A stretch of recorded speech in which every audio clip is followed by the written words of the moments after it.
욥기 16장 1절에서 22절입니다. 욥이 대답해서 말했어요.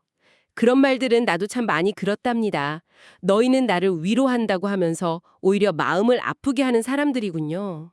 아휴, 그런 헛된 말들이 도대체 언제쯤 끝날까요?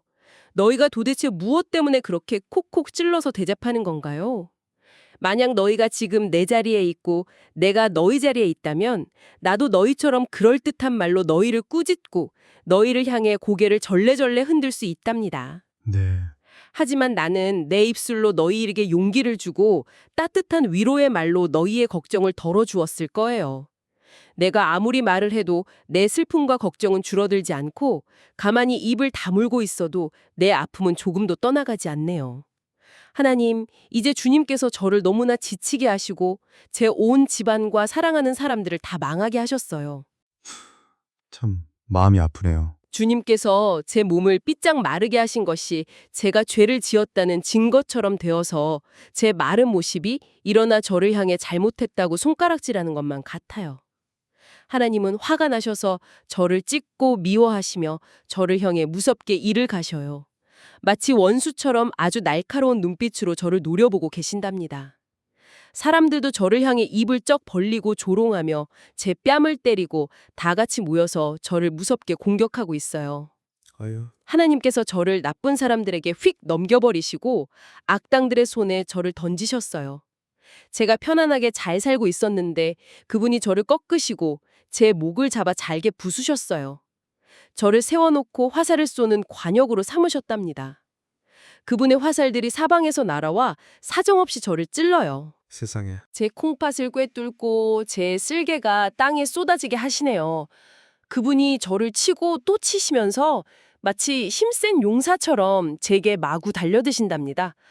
그래서 저는 슬퍼서 거칠고 까끌까끌한 베옷을 꿰매어 맨살에 입었고 제 자존심은 흙먼지 속에 푹 파묻혀 더러워지고 말았어요. 제 얼굴은 너무 많이 울어서 시펄겋게 부어올랐고 제 눈꺼풀 위에는 무서운 죽음의 그림자가 드리워져 있어요. 그렇지만 제 손은 절대로 남을 괴롭히거나 나쁜 짓을 한 적이 없고 저의 기도는 아주 깨끗하답니다. 땅아, 내 억울한 피를 덮어 숨기지 마렴. 내가 억울하다고 부르짖는 소리가 절대로 묻히지 않게 해주렴. 보세요. 지금도 저 하늘에는 저의 결백을 증명해 주실 분이 계시고 저 높은 곳에는 저를 도와주실 분이 계신답니다. 내 친구들은 나를 놀리고 조롱하지만 내 눈은 하나님을 바라보며 눈물을 뚝뚝 흘리고 있어요. 사람이 자기 이웃을 위해 공평하게 따져주듯이 그분이 하나님 앞에서 제 억울함을 꼭 풀어주셨으면 좋겠어요. 이제 몇 년만 더 지나면 나는 두 번 다시 돌아오지 못할 죽음의 길로 떠나게 될 테니까요. 오, 방금 우리가 함께 들은 그 욥 할아버지의 고백.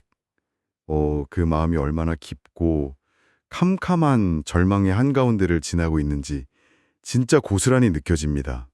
그 자신의 모든 재산이랑 가족을 다 잃은 것도 모자라서 말이죠. 네, 가장 믿고 의지했던 세상의 모든 사람들이 등을 돌려버린 참혹한 상황이잖아요. 맞아요. 만약 지금 이 방송을 듣고 계신 우리 어린이 여러분이나 부모님들 중에 학교나 직장 아니면 뭐 가족 안에서조차 내 진짜 마음을 아무도 몰라준다고 느낄 때가 있으실 텐데요. 아, 완벽하게 오해받고 있다고 느낄 때요. 네, 그럴 때 방금 요 할아버지가 막 토해낸 이 슬픔이 정말 남일 같지 않게 다가오실 것 같아요. 친구들이 막 위로한답시고 찾아와서는 오히려 마음을 콕콕 찌르잖아요. 그러니까요. 심지어 하나님마저 사방에서 자신을 향해 그 무서운 화살을 쏘시는 것 같다고 느끼다니. 와, 정말 슬프고 뼈가 시리도록 무서웠을 거예요. 그렇죠.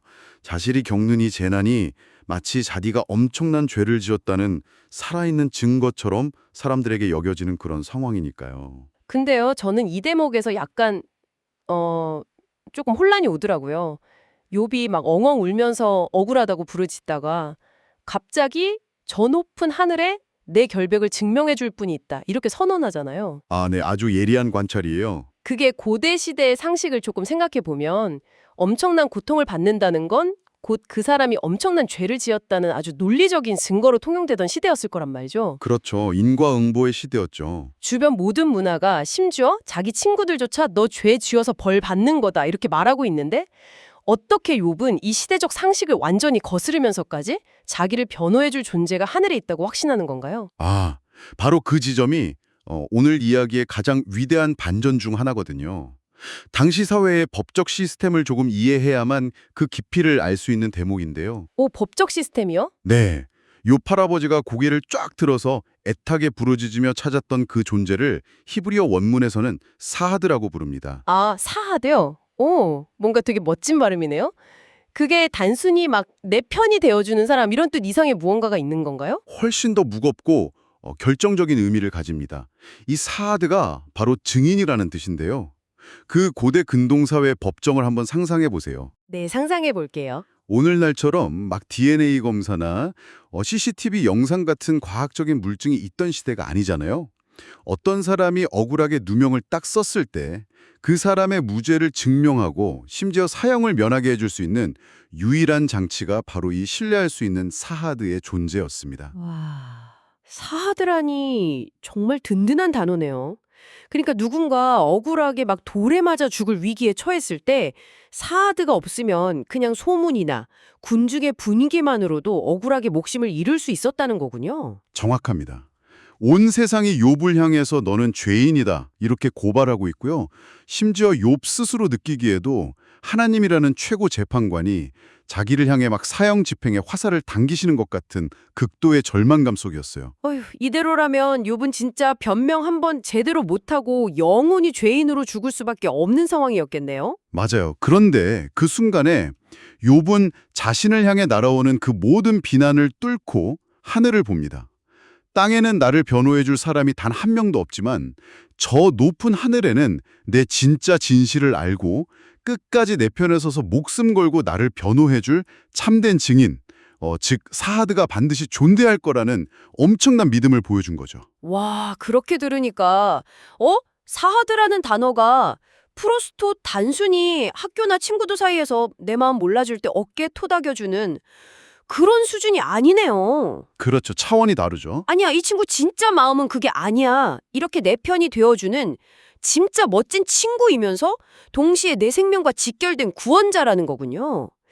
그럼 우리의 영원한 사하드는 누구이신가요? 이것도 예수님을 가리키는 건가요? 네, 바로 그 천문학적인 억울함 속에서 욥이 희미하게 바라보았던 그 사하대의 그림자가 훗날 신약 성경에 와서 누구를 통해 완벽하게 실현되는지 연결해보면 정말 경이롭습니다.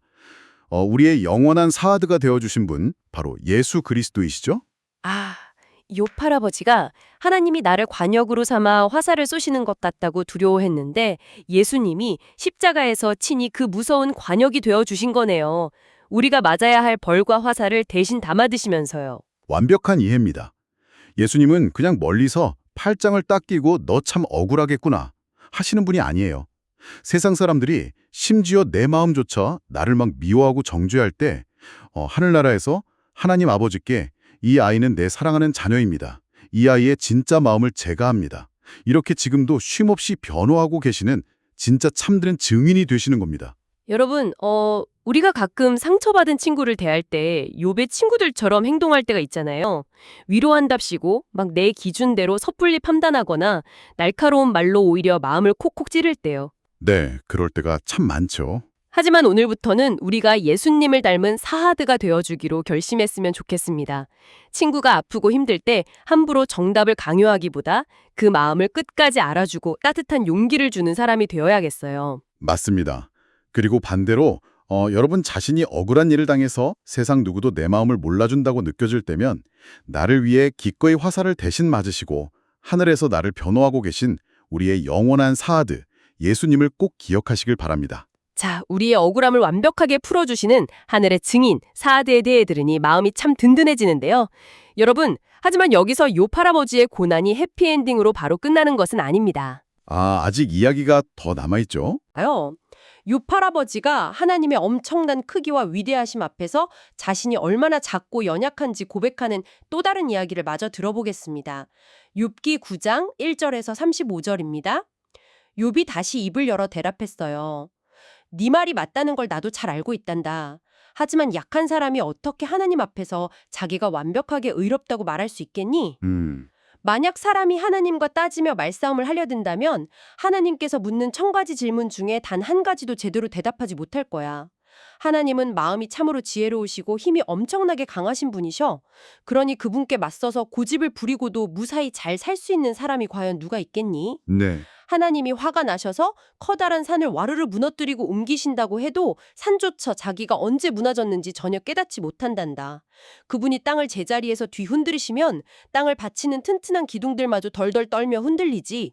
하나님이 해에게 뜨지 마라 하고 명령하시면 해가 뜨지 못하고 반짝이는 별들도 캄캄하게 가두어 버리실 수 있어. 와. 그분은 아무의 도움 없이 혼자서 저 넓은 하늘을 쫙 펼치셨고 성남 바다의 파도도 발로 꾹 밟아 잔잔하게 만드시는 분이야.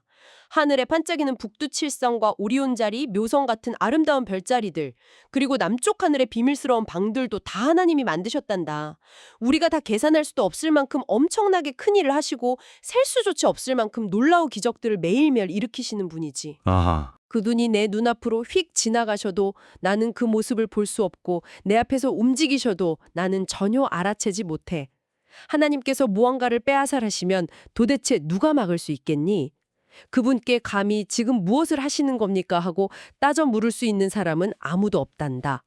하나님은 한 번 내신 진노를 쉽게 거두지 않으셔. 거대한 바다 괴물 라합을 돕는 강한 자들조차도 하나님 발밑에서는 납작 엎드려 항복할 수밖에 없거든. 하물며 나같이 약한 사람이 감히 그분께 무슨 대답을 할 수 있겠어? 그분 앞에서 어떤 말을 골라 변명을 할 수 있겠니? 설령 내가 아주 올바르게 살았다 하더라도 감히 말대꾸할 수 없고 나를 심판하시는 그분께 그저 은혜를 베풀어 달라고 불쌍히 빌 수밖에 없단다. 네. 설령 내가 큰 소리로 불러서 하나님이 대답해 주셨다 해도 그분이 내 작은 목소리에 진짜로 귀를 기울여 주셨다고는 믿기 어려울 정도로 나는 작은 존재야. 그분은 무서운 폭풍으로 나를 세게 치시고 내가 알지 못하는 까닭 없이 내 상처를 더 깊고 아프게 만드셔. 나를 잠시도 숨 쉴 틈 없이 조여오시고 내 마음속을 쓰디쓴 괴로움으로 가득 채우고 계신단다. 힘으로 겨뤄본다면 하나님이 훨씬 강하시니 내가 이길 수 없고 재판으로 따져본다면 감히 누가 하나님을 법정으로 불러낼 수 있겠니?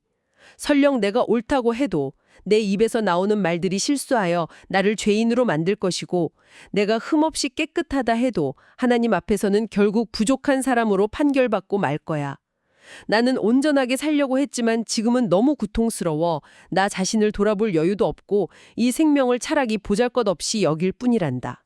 모든 일이 결국 다 똑같이 끝나고 마는구나. 그래서 나는 하나님은 올바른 사람이든 나쁜 사람이든 한꺼번에 다 무너뜨리시는 분이 아닌가 하고 말하게 돼? 갑작스런 재앙이 닥쳐 죽게 될 때 죄 없는 착한 사람들이 겪는 끔찍한 절망을 보시고도 그분은 가만히 비웃으시는 것만 같아. 이 세상이 온통 나쁜 사람들의 손에 넘어가 버렸고 공평해야 할 재판관들의 눈까지 다 가려져 버렸어. 네. 만약 하나님이 이렇게 되도록 하신 게 아니라면 도대체 누가 세상을 이렇게 만들었겠니? 내 인생의 날들이 달리기 선수보다도 훨씬 더 빨리 휙휙 지나가 버리니 이제 좋은 복이나 행복은 구경조차 할 수 없구나. 시간이 흘러가는 게 물살을 타고 손살같이 지나가는 빠른 배 같고 먹이를 낚아채려고 하늘에서 곤두박질 치는 독수리와도 같아. 가령 내가 스스로 이제 불평은 잊어버리고 얼굴을 활짝 펴서 즐거운 표정을 지어봐야지 하고 다짐해봐도 끊임없이 밀려오는 이 고통들이 너무 두려워 그럴 수가 없어. 주님께서 나를 죄 없는 사람으로 인정해 주시지 않을 거라는 걸 내가 알고 있거든.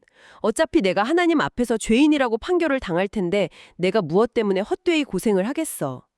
내가 깨끗한 눈 녹은 물로 온몸을 씻고 가장 강력한 잿물로 손을 깨끗하게 닦아낸다 하더라도 주님께서 나를 시공창 개천에 푹 빠뜨리실 테니 내가 입고 있던 옷조차 나를 냄새난다고 싫어할 거야.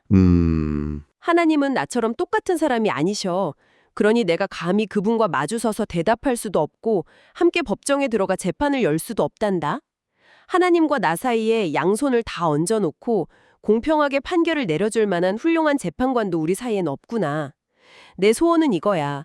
주님께서 나를 때리시는 그 무서운 막대기를 내게서 치워주시고 그분의 위엄으로 나를 더 이상 두렵게 하지 않으셨으면 좋겠어. 네. 그렇게만 해주신다면 나도 두려움 없이 내 마음을 털어넣을 수 있을 텐데 말이야. 하지만 지금 나는 그럴 수 없는 불쌍한 처지가 되고 말았단다. 와, 두 번째 이야기에서 욥 할아버지가 직면한 감정은 16장의 그 억울함과는 또 다른 차원의 절망이네요. 네, 듣는 내내 저도 진짜 숨이 턱턱 막힐 지경이었습니다. 욥이 하나님을 얼마나 크고 두려운 분으로 느꼈는지 완전 생생하게 와닿았어요. 그렇죠. 그 우주를 쫙 펼치고 북두칠성이랑 오리온 자리 같은 그 아름다운 별자리를 만드신 분이잖아요. 근데 그 거대한 창조주 앞에서 자신은 냄새나는 옷을 입은 초라하고 흙먼지 같은 사람이라고 느꼈으니까요. 그 어마어마한 간격 앞에서 완전히 압도되어 버린 거죠. 폭풍으로 바다를 쪼개시는 분 앞에서 내가 아무리 결백하다고 한들 너무 두려워서 입도 뻥긋 못할 거라는 그 공포심 진짜 100번 공감합니다. 네, 아무리 잿물로 박박 씻어내도 절대적인 거룩함 앞에서는 시궁창에 빠진 것처럼 보잘것없다는 고백이 참 씁쓸하면서도 슬프죠. 그래서 욥이 이 거대한 두려움 앞에서 또 간절하게 누군가를 막 찾잖아요. 33절 보니까 하나님과 자신 사이에 서서 양손을 다 얹어놓고 판결을 내려줄 훌륭한 재판관을 부르짖는데 이게 혹시 아까 그 사하드랑 비슷한 건가요? 아주 중요한 포인트입니다. 이 훌륭한 재판관을 히브리어로 모키아흐라고 부르는데요. 사하드와는 완전히 다른 차원의 역할을 합니다. 와, 모키아흐. 뭔가 발음부터 되게 힘이 느껴지는데요. 어떤 뜻이죠? 사하드가 내 편에서 억울함을 외쳐주는 변호사라면 이 모키아흐는 두 당사자 사이의 정중앙에 딱 서서 양쪽 어깨에 손을 얹고 다리를 놓아주는 중재자라는 뜻입니다. 양쪽에 다 손을 얹는다고요? 와, 정말 놀랍네요. 네, 고대 사회에서 이 모키아흐가 되려면 엄청난 자격이 필요했어요. 한 손으로는 아주 높은 권력을 가진 왕의 어깨를 잡을 수 있어야 하고 동시에 다른 한 손으로는 가장 낮고 비천한 종의 어깨를 따뜻하게 감싸 안을 수 있어야 했거든요. 그래야 양쪽을 이어주는 완벽한 다리가 될 수 있으니까요. 너무 높아서 도무지 닿을 수 없는 크신 하나님과 흙먼지처럼 작고 초라한 우리 사이를 연결해주는 다리라니요. 이것도 역시 예수님을 가리키는 건가요? 정확합니다. 이 두려운 간극을 어떻게 해결할 수 있을까? 욥이 애타게 찾았던 그 완벽한 다리, 모키아흐가 바로 예수님이십니다. 아, 예수님이 한 손으로는 거룩하신 하나님의 손을 굳게 잡으시고 다른 한 손으로는 냄새나고 연약한 우리의 손을 따뜻하게 잡아주시는 거군요. 맞아요. 바로 그거예요. 예수님은 완전한 하나님이시니까 그 크고 압도적인 하나님의 손을 온전히 잡으실 수 있고요. 또 동시에 완전한 인간의 몸으로 이 땅에 오셨기 때문에 실수투성이에 연약한 우리의 손도 잡아주실 수 있는 유일한 분이신 거죠. 와, 십자가 덕분에 우리가 그 무서운 심판의 막대기를 두려워하지 않고 하나님께 다가갈 수 있게 된 거네요. 욥이 마지막에 제발 무서운 막대기를 치워주셔서 두려움 없이 마음을 털어놓게 해달라고 소원을 빌었는데 예수님이 그 소원을 들어주셨어요. 네, 십자가에서 예수님이 그 벌을 대신 다 맞으심으로써 욥의 간절한 소원이 우리에게 현실이 되었습니다. 이제 우리는 두려움 없이 아빠 아버지께 나아갈 수 있게 된 거예요. 여러분, 우리 살다 보면 막 내가 너무 큰 잘못을 한 것 같고 너무 초라해서 하나님이 막 번개를 내리치며 혼내실까 봐 숨고 싶을 때가 있잖아요. 네, 어른인 저도 그럴 때가 종종 있거든요. 그럴 때마다 우리를 하나님과 연결해 주시는 완벽한 다리, 예수님을 생각하면서 용기 내어 기도하기로 결심하면 좋겠습니다. 오늘 우리는 억울함을 풀어주시는 참된 변호사, 사하드, 그리고 두려움을 없애주는 완벽한 중재자, 다리이신 모키아흐, 이 두 아름다운 단어를 만났습니다. 네, 이 아름다운 예수님의 두 이름을 기억하면서 이제 여러분을 향해 이 깊은 질문을 던지고 싶습니다. 여러분은 오늘 무엇을 결심하셨나요? 네, 여러분 마음속으로 조용히 다짐해 보시기 바랍니다. 그럼 이제 우리의 사하드이자 모키아흐 신분을 기억하며 기도로 마치겠습니다. 하나님 아버지, 오늘 욥 할아버지의 눈물을 보며 진짜 위로와 사랑이 무엇인지 배우게 하시니 감사합니다. 제가 친구들을 위로한다고 하면서 오히려 차가운 말로 마음을 아프게 찌른 적이 있다면 용서해 주세요. 세상 모두가 저를 오해하고 손가락질할 때에도 하늘에서 저를 위해 끝까지 변호해 주시는 영원한 증인 예수님이 계심을 굳게 믿게 해주세요. 아멘. 저를 살리시려고 십자가에서 무서운 화살을 묵묵히 다 맞으신 예수님의 크신 사람을 기억하며 저도 슬퍼하는 친구에게 따뜻한 위로와 용기를 전하는 사랑의 어린이가 되게 해주세요. 저의 영원한 변호사가 되시는 예수님의 이름으로 기도합니다. 아멘. 조이야, 무서운 막대기를 치워달라고 기도하며 하나님을 애타게 찾는 요 할아버지의 이야기는 또 어떻게 이어질까? 우리 다음 이야기도 기대하는 마음으로 다시 만나자꾸나.